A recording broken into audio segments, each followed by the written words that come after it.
Manchester യുണൈറ്റഡിന്റെ സുവർണ തലമുറയിലെ പ്രധാന കളിക്കാരുടെ പേരെടുത്തു നോക്കിയാൽ അധികമാരും ശ്രദ്ധിക്കാതെ പോയൊരു സൗത്ത് കൊറിയൻ താരത്തെ കാണാൻ കഴിയും.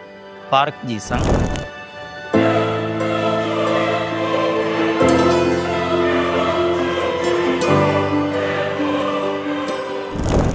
മ്യോങ്ജി യൂണിവേഴ്സിറ്റിക്കായി കൊറിയൻ ആഭ്യന്തര ലീഗിൽ ഫുട്ബോൾ കളിച്ചു തുടങ്ങിയ പാർക്ക് ജി സങ് ഡച്ച് ലീഗിൽ PSV ഐൻഡോവനിലേക്ക് ചേക്കേറിയതോടെയാണ് ഫുട്ബോൾ ലോകത്ത് ശ്രദ്ധിക്കപ്പെട്ടു തുടങ്ങിയത്. 2004-05 സീസണിൽ ചാമ്പ്യൻസ് ലീഗ് സെമിഫൈനലിലെ AC മിലാനുമായുള്ള മത്സരത്തിന് ശേഷമാണ് മാഞ്ചസ്റ്റർ യുണൈറ്റഡ് പരിശീലകൻ സർ അലക്സ് ഫെർഗൂസൻ അയാളെ ടീമിലെത്തിക്കാൻ ശ്രമം ആരംഭിച്ചത്. Maldini, Kaka, Shevchenko, Gattuso, Pirlo, Cafu, Dida എങ്ങനെ വലിയ താരനിരയുമെത്തിയ AC മിലാനെ സെമിയുടെ രണ്ടാം പാദത്തിൽ തകർത്തു കളഞ്ഞ PSV നിരയിലെ സൈലന്റ് കില്ലറായിരുന്നു പാർക്ക് ജി സങ്. അയാളുടെ വേഗതയും ശാരീരിക ക്ഷമതയും പെട്ടെന്നുള്ള നീക്കങ്ങളും ഓഫ് ദി ബോൾ ട്രാക്കിങ്ങുമെല്ലാം അന്ന് ഏറെ ചർച്ചയായിരുന്നു.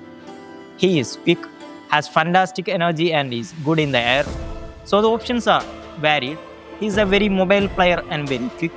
He has fantastic energy and to get the players with that quality with the speed of the game is a real asset. ഇങ്ങനെയാണ് സർ അലക്സ് ഫെർഗൂസൻ പറഞ്ഞത്. തുടർന്ന് 2005 ജൂൺ 24-ന് €4 മില്യൺ മുടക്കി മാഞ്ചസ്റ്റർ യുണൈറ്റഡ് അദ്ദേഹത്തെ സ്വന്തമാക്കി.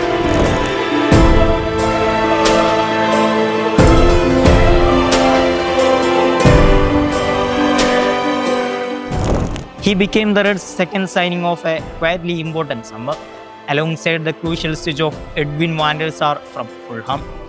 ലോകത്തിലെ ഏറ്റവും മികച്ച ക്ലബ്ബുകളിലൊന്നിൽ എനിക്ക് എന്നെ തന്നെ തെളിയിക്കാൻ കഴിയുമെന്ന് ഉറപ്പുണ്ട് എന്നാണ് യുണൈറ്റഡുമായി കരാറിൽ ഒപ്പുവെക്കുമ്പോൾ പാർക്ക് ജി സങ് പറഞ്ഞത്.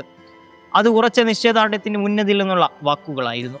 ക്ലബിനൊപ്പം 7 സീസണുകളായി 4 English premier league, 3 EFL cup, 2 community shield, 1 champions league, 1 FIFA club world cup എന്നിങ്ങനെ നിരവധി കിരീട നേട്ടങ്ങളിലും അയാൾ പങ്കാളിയായി.